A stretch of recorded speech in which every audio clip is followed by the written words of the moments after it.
está diretamente relacionada com a ação e baseia-se necessariamente na experiência e na repetição sobre a experiência. Entretanto, não se limita a essa. Conhecimento para ensinar engloba conhecimento do que o aluno traz para a sala de aula e conhecimento das formas como os alunos resolvem os problemas particulares e em áreas específicas. Além disso, naturalmente, o professor deve ter um conhecimento correto dos conceitos e procedimentos, compreender os princípios subjacentes e os significados em que se baseiam os procedimentos do compreender.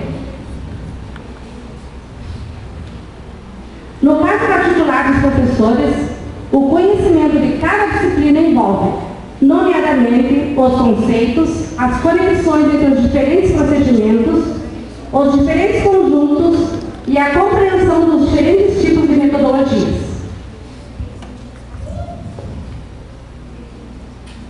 As diferentes perspectivas sobre o conhecimento do professor são consistentes com a visão que este está através da interação com o conteúdo no ambiente da sala de aula, com os alunos e em outras experiências profissionais.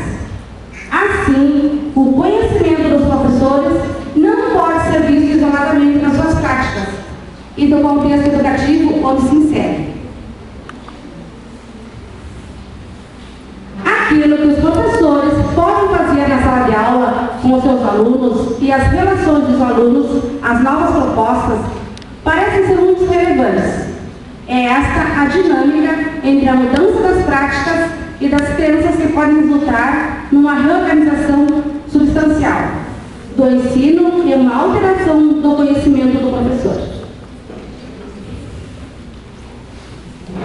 A produção social do conhecimento.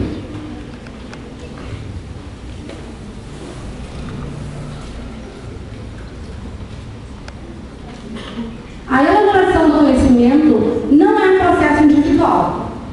Os significados que são utilizados por nós atualmente foram e são produzidos durante toda a história da humanidade, pelo conjunto de sujeitos sociais. Isso significa dizer que o conhecimento é histórico e social. Histórico, porque cada informação nova é aprofundamento de conhecimentos anteriores. Social, porque nenhum sujeito constrói, a partir de nada, um novo conhecimento. A partir disso,